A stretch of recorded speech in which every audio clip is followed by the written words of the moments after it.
안녕하세요. 반갑습니다. 오늘 참 좋은 날입니다. 하나님께서 저와 여러분의 가정에 준비하신 은혜와 평강이 넘쳐나기를 예수님의 이름으로 축원합니다. 열왕기하 25장 1절로 17절에 있는 말씀을 중심으로 세상은 변화되는가? 라는 질문으로 말씀을 전하고자 합니다. 세상은 변화됩니까? 네, 맞습니다. 세상은 변화되는 것 같습니다.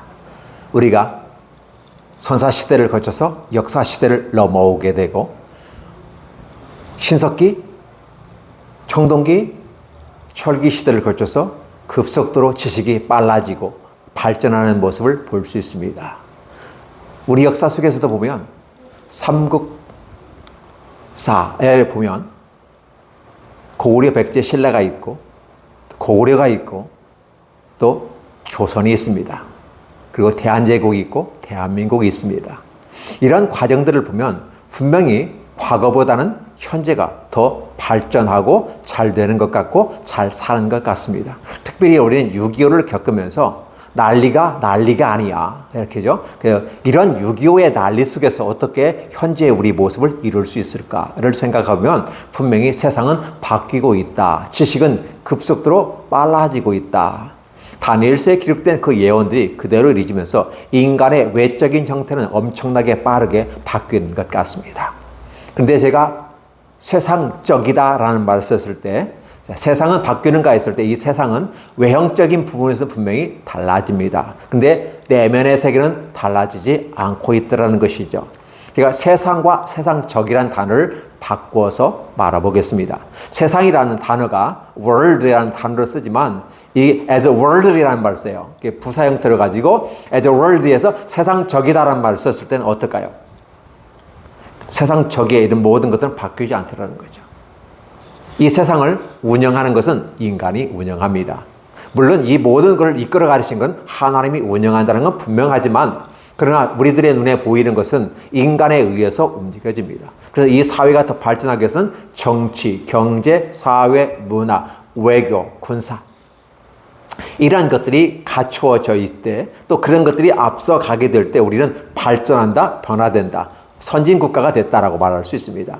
그리고 경제적인 이 성장이 이루어지면서 군사력이 강화되고 외교력이 탁월하게 하면서 결국은 그 나라가 더 앞서간다라는 말을 쓸 수가 있을 겁니다. 분명히 우리 대한민국을 보더라도 역사는 바뀌고 역사는 변화되고 있다. 세상은 바뀌고 변화되고 있다. 그럼 우리는 어떠한 세상을 꿈꿀 것인가를 생각하면서 우리의 지혜를 모으고 우리 한민족의 어를 따라서 우리 백성들이 우리 대한민국 국민이 전 세계 가운데서 무엇을 과연 보여줄 수 있을까?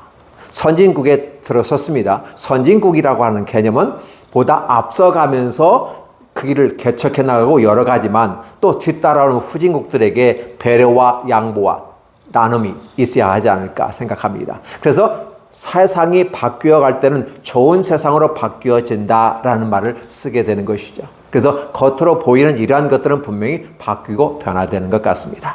그리고 이 세상의 시스템조차도 좀 많이 바뀌는 것 같습니다. 정책이라는 걸 통해서 그 정책을 입안한 또 행정을 통해서 실현하가는 과정 속에서 이 정책이 어떻게 행정으로 말미암아 전달 체계를 통해서 움직여지는가. 분명히 우리는 바뀝니다. 그래서 우리는 대한민국 참 좋은 나라다. 복지국가이구나. 복지국가로서 이제 그 위상까지는 아니어도 복지를 향상시켜 나가는 그 모습 가운데서 국민들에게 보다 좋은 서비스를 제공하려고 노력을 하고 있구나 라고 생각을 해봅니다. 한편에서는 그렇습니다. 그러나 또 다른 편에서는 전혀 다른 모습을 갖고 가는 것도 볼 수 있습니다. 이 말이 무슨 말일까요? 외형적인 부분 속에서는 발전하고 부흥하면서 뭔가 드러나는 것 같이 보여지만 내면의 속에서 과연 그리한가를 물었을 때 우리는 한심스럽다라는 생각을 해봅니다. 대한민국이 치안이 굉장히 좋다는 말이 전 세계적으로 알려져 있고 그래서 안전한 국가였습니다. 그런데 우리의 삶을 보면 안전한 국가가 아니죠. 칼을 들고 죽인다든지 아니면 누굴 죽이겠다, 몇 명을 죽이겠다 이런 식의 이제 하면서 우리의 외형적인 드러난 경제, 정치, 사회, 문화 이런 것들이 굉장히 멋있는 것 같이 느껴지지만 그러나 그에 적응하지 못하거나 아니면 그 가운데서 힘겨워하는 사람들이 많이 있다는 사실을 우리는 간과해서는 안 되는 것이죠. 그래서 외적인 성장과 부흥은 분명히 누구에게나 있습니다. 어느 나라에 다 있습니다. 그러나 그것이 빠른 속도냐 적은 속도 느린 속도냐 이 차이가 있을 뿐이죠. 그렇다면 외형적인 건 분명히 발전하고 변화되는 건 분명한데 과연 인간의 모습을 포함한 인간의 이 세계를 움직이는 가운데 주어진 인간의 마음의 모든 상태가 과연 바뀌고 변화되었는가를 생각해 보면 그렇지 않다는 것입니다. 그래도 성경에서는 이렇게 말하죠. as spiritual. 이렇게 해서 영적인 신령한 것으로서는 이렇게 표현하죠. 그러나 as worldly라는 말을 써서 세상적이고 세속적이고 욕망적인 이런 표현을 쓰게 되는 거죠. 결국 우리는 바뀌지 않는다. 세상이라는 단어를 쓸 때 외형적인 건 분명히 바뀌는 건 분명한 사실입니다. 그런데 이 세상을 움직이고 이 세상에 에너지를 부여하고 이 세상을 리드하는 인간들의 마음은 바뀌지 않더라는 것입니다. 에덴 동산에서 쫓겨난 이후로 인간의 모습은 바뀌었을까? 라고 질문해보면 바뀌지 않았다라는 것입니다.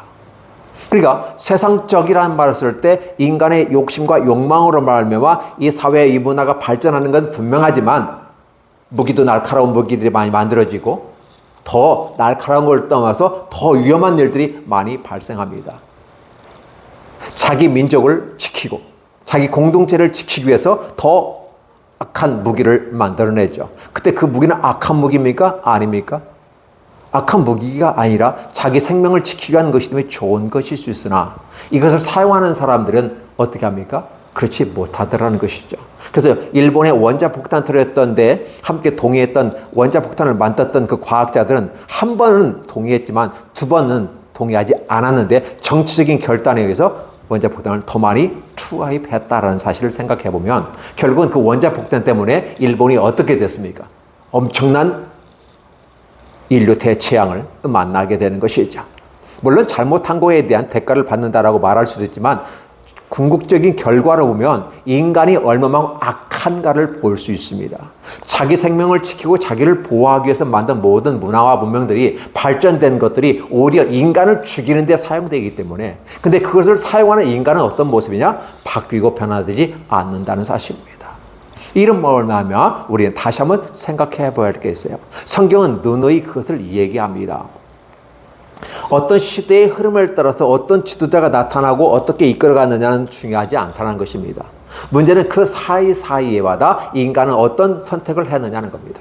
그래서 하나님께서 출애굽 때부터 이스라엘을 중심으로 하나의 역사를 보여주는 거거든요. 그러면 출애굽 때부터 선민을 잡아서 메시아가 오고 메시아 이후에 어떤 삶의 모습 가운데 어떻게 하나님의 나라는 이루어가는가를 보여주면서 그러면 외부적인 차원에서 이 유태인의 삶을 봅니다. 성경적인 삶을 봅니다.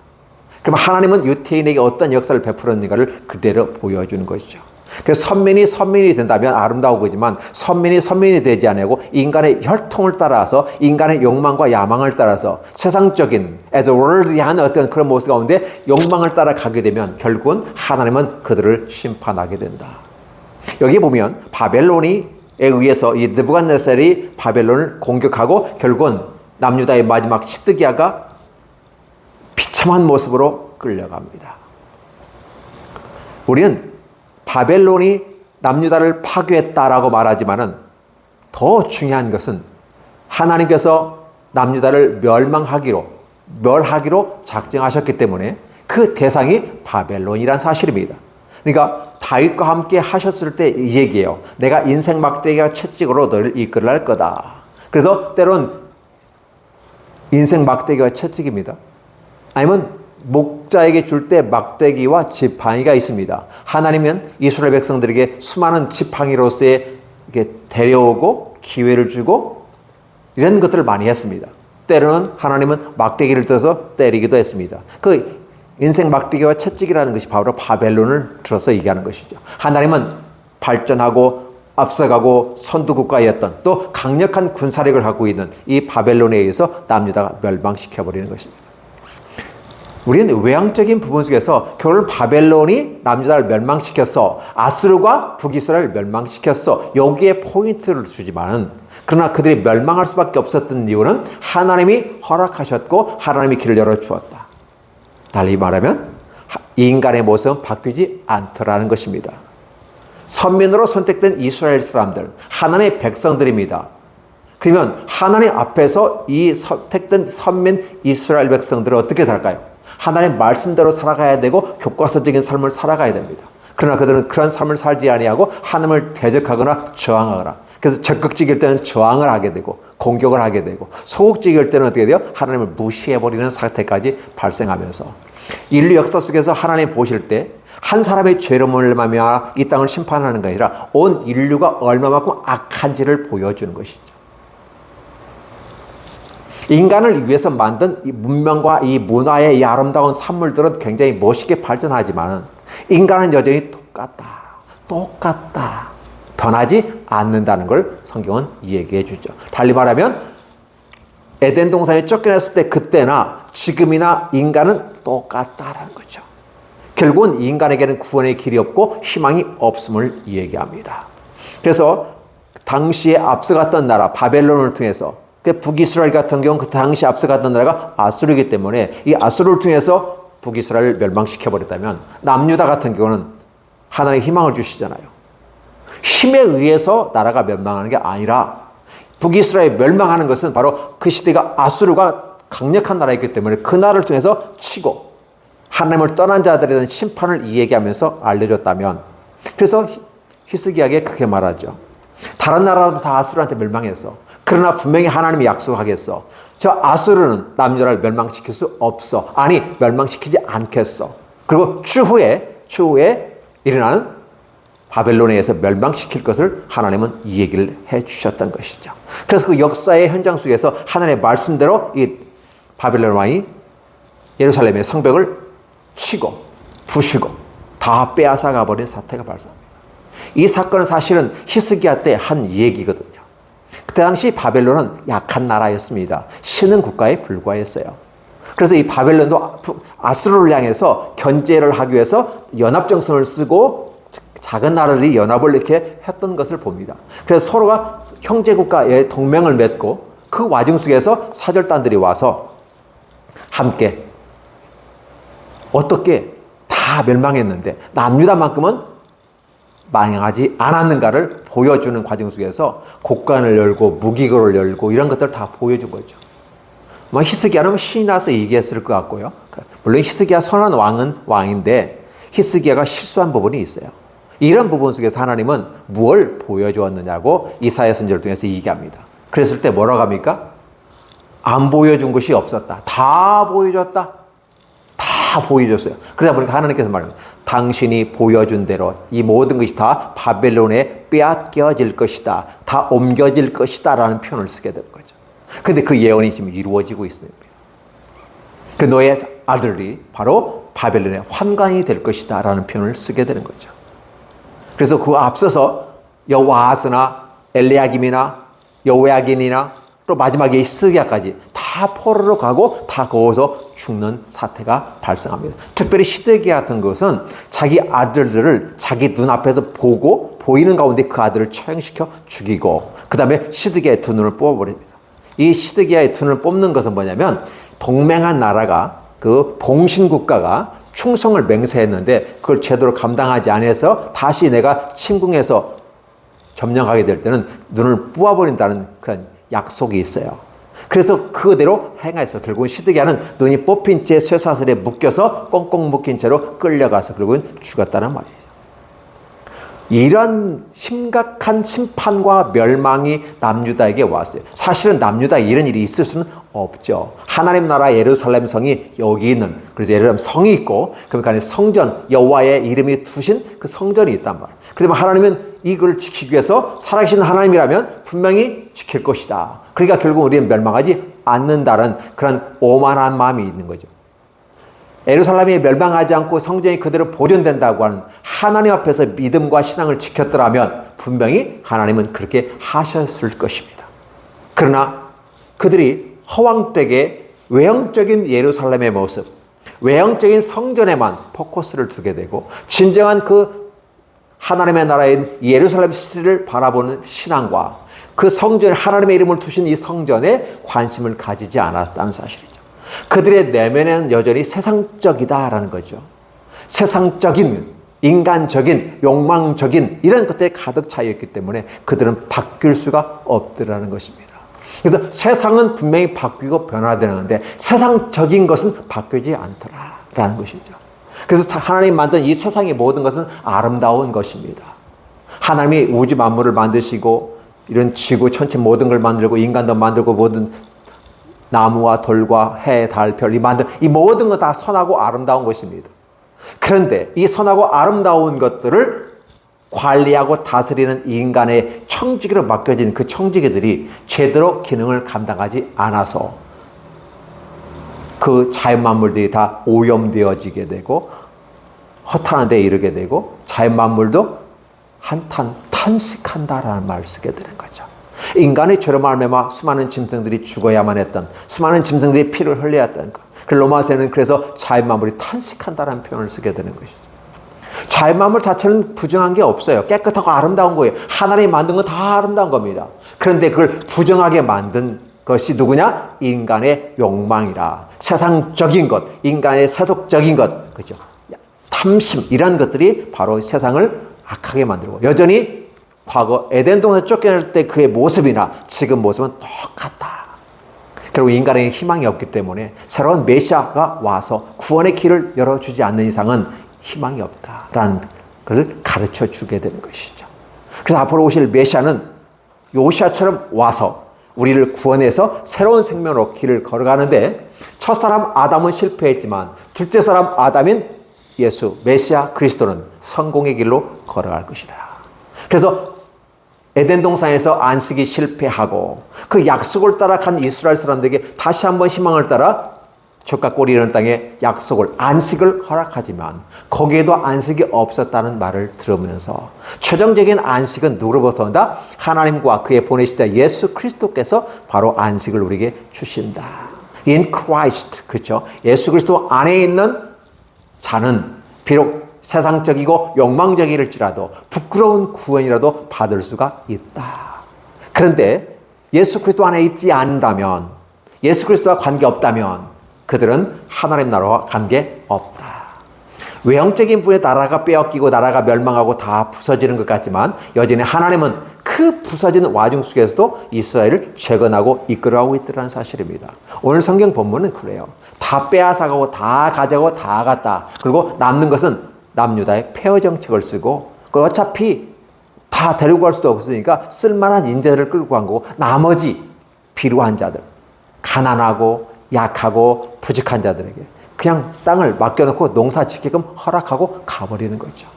그런데 여기에서 결국은 이스라엘이 멸망하고 힘들고 어려울 것 같지만 여전히 빼앗긴 들에도 봄은 오는가, 빼앗긴 들에도 꽃은 피는가, 빼앗긴 들에도 하나님을 다시 섬길 수 있는 길이 열리는가 질문해 보았을 때 하나님은 허락하시더라는 것입니다. 가난한 사람들이 남 밑에서 종으로 있고 노예로 있고 끌려가고 서정린으로서 그 삶을 살았지만 있는 사람, 능력 있는 사람, 지식 있는 사람 다 포로로 끌려간 다음에 남는 게 누구예요? 남는 사람들이 땅 주인이 되고 남는 사람들이 땅 지주가 되어서 농사 짓고 거기서 삶을 살더라는 거죠. 그리고 아울러서 그동안 힘들고 어려워서 도망갔던, 아니 이민 갔던 그런 사람들이 다 다시 돌아오게 됨으로써 빈자리를 채우게 되고 오히려 포로로 끌려가서 이 땅이 인간이 너무 악하고 추악하고 선민이라고 말하면서 추악한 행동과 그런 것이 계속 이어졌을 때 이 땅이 그걸 견디지 못하고 토해버리는 거예요. 그러니까 하나님께서 이 땅과 이 백성에게 재앙, 저주를 내리겠다고 말씀하셨는데 바로 땅도 저주받은 것 같지만 오히려 땅이 인간을 내어 쫓아버리는 거죠. 외형적인 것은 바벨론이 끌려가서 다 그랬지만 겉으로 봐는 이 땅이 거부해버리는 거죠. 그럼 이 땅은 누구를 받아들이는가? 약하고 부족한 자들. 예수께서 오셨을 때도 그럽니다. 내가 이 땅에 온 것은 약하고 부족하고 병든 자를 위해서 왔다. 의원은 약한 자, 병든 자에게 필요하다. 강한 자, 건강한 자에게 의원이 필요 없다. 따라서 내가 온 것은 바로 이 약자들과 함께 하기 위해서 왔다. 라고 말하면서 하나님은 그 빼앗긴 들에도 봄을 허락하시고 그들이 다시 신앙생활을 하게끔 길을 열어 주시더라는 겁니다. 이러한 모습으로 하나님은 이스라엘을 이끌어가더라. 이게 외형적인 것은 지금 어떻게 돼요? 시드기야가 어떤 상황 속에서 바벨론이 와서 포위한 상태에서 결국은 성벽을 부수고 다 부서지니까 희망이 없는 그들은 왕과 함께 두사 뒤에 도망가 버리고 먹을 것도 다 떨어진 상태에서 그냥 도망갈 수밖에 없는 상황. 그래서 견딜 수가 없으니까 결국은 도망가는 그들을 붙잡아 와서 심판하고 신문하고 바벨론을 데려갔다. 그리고 성벽을 다 부셔버리고 군사 요충지, 강한 요충지 같은 땅 있잖아요. 부대 시설 같은 경우, 방송국 같은 거, 큰 것들 있잖아요. 그런 거 다 때려 부셔버렸어요. 그러나 여전히 다 때려 부술 수는 없잖아요. 주요 요소의 핵심적인 것은 부쉈지만 나머지는 다 존재하기 때문에 그 가운데 약자고 부족한 사람들이 살고 있었다. 그래서 하나님은 또다시 약한 자들을 통해서 하나님의 나라를 이루어가려는 그런 모습을 펼쳐가고 그 땅을 이루어가더라는 사실을 생각해 줍니다. 그러면서 나중에 하나님께서 회개하고 어떻게 하면 좋겠습니까? 하나님이 예루살렘 성벽도 무너졌고 예루살렘 성전도 무너져 버렸습니다. 다 가져가 버렸습니다. 아무것도 남지 않았습니다. 과연 우리에게 희망이 있을까요? 분명히 선민들에게는 그렇게 생각했습니다. 예루살렘이 있고 성전이 있기 때문에 우리는 멸망하지 않을 거다. 그런데 그 멸망하지 않을 거라는 믿음의 기초는 어디에 두었을까요? 믿음의 기초가 그들에게는 없어요. 그렇기 때문에 뿌리채 뽑아서 다 날아가 버리는 거죠. 그러나 다시 하나님을 섬기고 하나님에 대한 희망과 믿음을 가지고 예배하며 살아가는 그들에게는 하나님은 새로운 길을 열어 주신다는 사실을 보여주는 것이죠. 그래서 우리는 이 세상은 분명히 발전하고 부흥하고 앞서갈 겁니다. 앞으로 어떤 세계가 펼쳐갈지 기대가 됩니다. 우리가 과거에 했던 그 모습이 현재의 모습과 비교해보고 현재와 미래가 어떻게 달라질지 아주 기대가 됩니다. 분명히 바뀔 겁니다.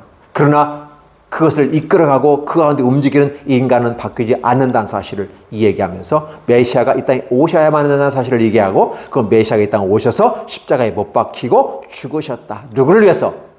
변할 수 없고 변하지도 않는 인간의 세속적인 욕망에 붙잡혀 있는 악한 사단마귀에 붙잡혀 있는 그들은 여전히 가더라는 것입니다. 때로는 예수님 믿었어도 내 삶이 변화가 되지 않고 내가 믿음을 가졌다고 하면서도 그 믿음에 대한 입증하지 않는 내 믿음을 실현시켜 나가는 믿음의 어떤 결과물을 가져오지 않는 이 시대 속에서 하나님은 다시 바뀌지 않고 변화되지 않는 이 사회에 대해서 아니 바뀌고 변화되지 않는 인간에 대해서 그 나라와 그 땅에 대해서 하나님은 심판을 내리셔서 변화를 가져오더라는 것입니다. 그래서 그들은 포로로 끌려가면서 생각해 보라는 것입니다. 왜 우리가 포로로 가는가? 다니엘과 사드락과 메삭과 아벳느고는 우리가 왜 포로로 가는가를 생각하면서 포로로 끌려갔고 어떻게 하면 다시 돌아올 것인가를 생각하며 하나님 앞에 기도하면서 하나님의 약속을 소원을 붙잡고 다시 돌아올 것을 찾는 것이죠. 에레미야가 얘기한 대로 70일 만에 다시 돌아올 거다. 너희는 차라리 포기하고 가라. 왜? 내가 바벨론을 너희에게 보내서 너희 나라를 멸망시키건 나의 뜻이다. 따라서 독립운동하지 말고 포기하고 그냥 따라가라. 그것이 나에게 충성하는 거다. 너희가 말하는 것은 그것이 매국노이고 그것이 잘못됐다고 말하면서 예레미야를 힘들게 만들지만 그러나 하나님은 그것이 애국이고 그것이 내 뜻이다. 언제까지? 71회까지는 내가 그렇게 만들 거야. 70년 동안 다시 한번 너희가 포로로 끌려가 봐라. 어떻게처럼? 초창기 때 어디 간 것처럼 애굽에 내려가서 430년 동안 노예 생활하면서 비참한 삶을 살았던 것을 한번 기억해 봐라. 그리고 내가 거기서 끌어왔던 걸 기억해 봐라. 그래서 제2의 출애굽을 하겠다. 몇 년 만에? 70년 만에. 그걸 예레미야에게 소망을 주었고 다니엘은 그것을 알았고 하나님께서 그 나라가 임할 때까지 기도로 준비하고 있는 멋있는 사람. 그래서 포로로 끌려갔지만 그 포로로 끌려간 중에서도 총리가 되고 그 중에서 최고의 총리가 되어져서 하나님의 백성들을 함께 모으고 그들에게 하나님의 말씀을 전하고 그들에게 하나님의 말씀을 위해서 하나님의 도래할 다시 제2의 출애굽인 바벨론 유수를 통해서 회복하는 그 나라를 꿈꾸었다는 사실입니다. 그래서 추후에는 이제 어떻게 이스라엘이 회복하는지를 또한 보여주는 그 모습 가운데서 하나님은 자신의 계획대로 이끌어가더라. 즉 인간적인 것에서 세상이 움직이고 변화되고 발전하는 것 같이 세상 사람들은 얘기하고 있습니다. 결국은 이 땅을 이끌어가고 이 땅을 선도하고 이 땅에서 주인은 인간이라고 말하고 있지만 그러나 그 이 땅의 주인은 바로 주님이시고 주님이 우리에게 맡겨진 청지기로서 그 기능을 제대로 감당하지 못한다면 하나님은 그 청지기를 갈아치운다. 아니 나라를 쪼개서라도 갈아치운다. 그러나 그걸 깨닫고 회개하고 돌아와서 다시 여호와 앞에 서는 자. 그래서 understand. understand. 그분 앞에서 쓰긴 쓰는데 어떻게 해요? 낮은 자세로 쓰는 게요. 그게 바로 understand. 그것이 곧 지혜다라는 거죠. 그래서 오늘 저와 여러분들이 바뀌지 않는 우리들의 마음, 우리들의 세상적이고 인간적이고 탐욕적이고 욕정적인 것들, as worldly, 그죠? worldly, as worldly, 세상적인 거 이런 것들이 우리에 있어요. 이것은 바뀌지 않는다, 변화되지 않는다. 따라서 겉으로는 바뀌지만 우리 내면은 바뀌지 않았을 때, 진짜 우리의 내면을 바꿀 수 있는 분이 있죠. 누가 있습니까? 우리 성령 하나님이 우리에게 임하셔서 우리의 마음의 문을 열으시고 하나님의 말씀을 통해서 우리를 훈련시키시고 그 말씀으로 말미암아 믿음이 생기고 그 믿음을 가진 우리는 믿음을 입증하는, 믿음으로 실현해 나가는, 그래서 마치 로마서가 하나의 기준선을 제시한다면 야고보서는 행함으로 다가오는 것이죠. 정책이 위반되면 행정으로 뒷받침해 주는 것처럼 로마서가 우리의 믿음의 기초를 얘기했을 때 바로 이 믿음의 기초, 믿음의 기초 예수 그리스도의 말씀과 그분의 하신 시스템, 이 로고스, 이 시스템을 통해서 나아가는데 바로 행함으로 뒷받침해 주할 때 온전히 이루어지더라는 것입니다.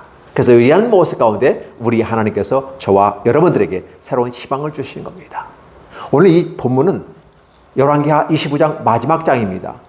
마지막 장에 계속해서 멸망하고 포로로 끌려가고 비참한 것을 계속해서 연속하고 나열합니다. 그 말은 무슨 소리냐면 변하지 않는 거에 대해서 부신다는 겁니다. 변하지 않는 거에 대해서 부신다는 거예요. 그렇죠.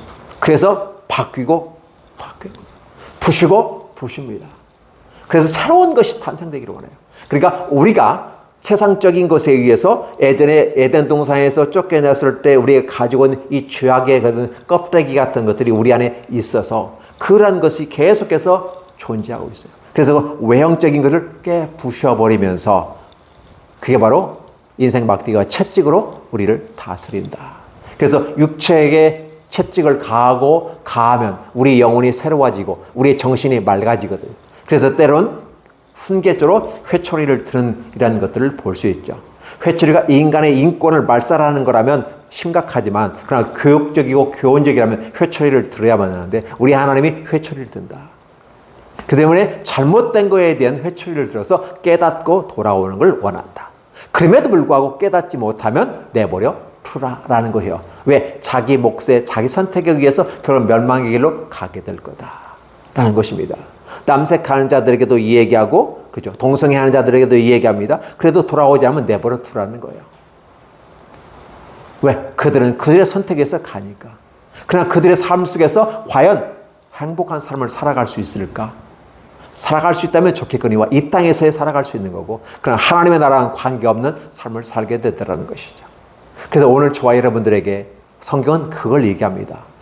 외형적인 나라가 멸망하고 강력한 나라 바벨론이 뺏어갔어. 다 뺏어갔어. 우리는 어쩔 수 없어. 그러니까 강한 나라가 돼야 되고 강한 나라에 빌붙어 살아야 돼. 이런 사대주의 정신 갖고 살아가면 안 되는 거고, 비록 작은 나라 할지라도 믿음을 가지고 살아가고 하나님 앞에 서서 나아가야 된다. 그렇게 나아갔을 때 비록 작은 나라 할지라도 아수르로부터 남유다를 보호해 주신 하나님께서 바벨론으로부터 보호해 줄 수 있지 않았을까. 그런데 유다가 그 마땅히 받을 복을 받지 못하니까 나라가 멸망하고 다 뺏기고 빼앗기더라는 것이죠. 가장 소중한 자신의 두 아들이 자신의 눈으로 보는 그 앞에서 죽어가야만 하는 것입니다. 그리고 난 다음에 더 이상 눈을 빼버려서 보지 못하게끔, 이건 치욕스러운, 가장 힘겨운, 수용하기 어려운 이런 치욕을 겪고 쇠사슬에 매어서 끌려가는 그 모습을 한번 여러분 연상해 보십시오. 이게 왜 그런 것인가? 우리가 바뀌지 않으면 어렵습니다. 이 세상을 바뀐다고 바뀌지 않아요. 이 세상을 변화시킨다고 이 세상이 바뀌지 않아요. 그래서 이 세상을 바꾼다고 했을 때 인간을 바꾸는데 바꾸는 건 어렵다.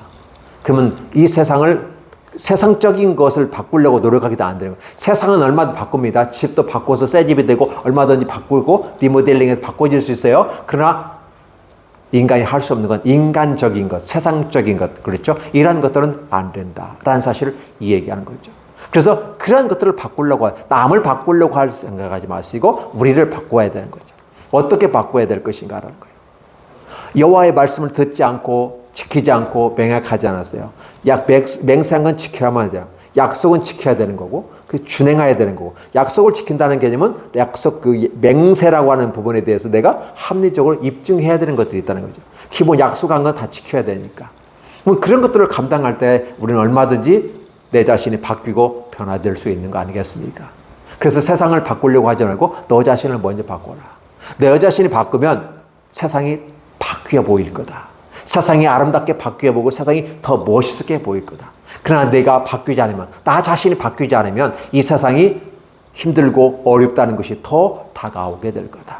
그래서 예수 믿는다고 하는 것이 무엇일까?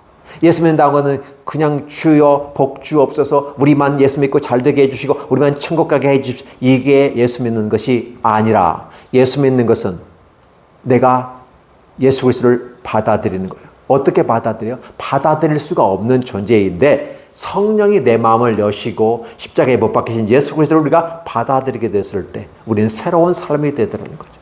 내 삶이 바뀝니다. 내 생각이 바뀝니다. 절대 인간의 본질적인 것이 바뀌지 않습니다. 그러나 예수 그리스도 안에는 바뀝니다. 신령한 자들로 바뀝니다. 예수 그리스도 장성한 자에까지 바뀌게 됩니다. 바뀌지 않는 건 달리 말하면 예수 그리스도 안에 있는 어린 아이와 같은 욕망과 욕심의 세상적인 것에 찌들렸기 때문에 바뀌지 않는 것입니다. 세상적인 것이 아니라 신령한 것, as spiritual, 신령한 한계에 들어가면 바뀌게 됩니다. 어떤 분들은 그런 말씀을 하십니다. 인간이 바뀌지 않는다. 본성이 성격이 바뀌지 않는다. 예, 바뀌지 않는다고 말합니다. 세상으로 봤을 때는 그렇습니다. 상담학적으로 봐서 바뀌지는 않습니다. 그러나 예수 그리스도 안에서 신령한 자들의 그 레벨에 들어가게 되면 인간이 바뀌게 됩니다. 그게 바로 하나님의 나라가 이 땅에 임한 것입니다. 그게 신앙의 단계이고 바로 그런 신령한 단계. 그래서 딱딱한 음식을 먹고 소화해낼 수 있는 단계. 자기 희생을 통해 사랑을 실천해가는 관계. 이런 단계에서는요, 자기 힘들다 어렵다 이런 걸 따지지 않아요. 그냥 자기 힘들다 어렵다 따지는 것은 뭐예요? 아직은 어리다라는 거고, 힘들고 어려워도 능히 이겨나면서 웃으면서 대하면서 모든 자들에게 선하게 kindly, 선한 모습으로 대하는 모습은 아름다운 것이다. 그래서 우리는 결국은 인간은 바뀔 수 있는데 예수 그리스도 안에서 바뀔 수 있다. 그래서 예수 그리스도 안에서 어린 아이 같은 존재로서 우유를 먹어야 되는, 부드러운 음식을 먹어야 하는 그 단계에서는 우리가 바뀌지 않은 상태이다. 예수 믿었지만, 그러나 이제는 어떻게 돼요? 예수 그리스도 안에서 장성한 분량에 올라갔을 때 우리가 바뀔 수 있고 변화될 수 있다. 비로소 천국이다. 그래서 하나님의 나라는 앞으로 오실 메시아의 나라가 있는데 그 나라가 우리 안에 임하게 되는데, 저와 여러분의 마음속에 성령님을 모시고 하나님의 말씀의 시스템을 가지고 가게 되고 그 말씀으로 신령한 모습으로 성장해 그리스도의 장성한 분량으로 나아가게 될 때 저와 여러분들은 천국이 임한 것입니다. 하나님의 나라가 임한 것입니다. 이 세상을 바라본 눈이 환히 열립니다. 이 세상이 행복한 세상이고 이 세상에 흔들리는 나뭇잎에 그 흔드는 바람조차도 향기롭게 느껴진다는 사실을 기억하십니까? 여러분이 그걸 체험하지 못했다면 한번 체험해 보셨으면 좋겠고, 우리 성령께서 임하실 때 마치 바람이 어디서 어디로 가는지 모르지만 우리 성령의 바람의 역사도 똑같아. 성령도 이와 같이 우리에게 와서 하는데 그 성령이 바람같이 우리에게 왔을 때 바로 우리는 설레이게 되더라는 사실입니다. 기억해 주십시오. 세상에 바람이 들으면 죄악이 싹 틉니다. 성령의 바람이 저와 여러분에게 들어오면 새로운 세계가 열리고 인간은 바뀔 수 있고 변화될 수 있고 신령한 모습으로 바뀌게 됩니다. 이것이 저와 여러분의 모습이고 드러내야만 하는 아름다운 향기고 그리스도의 편지인 것입니다.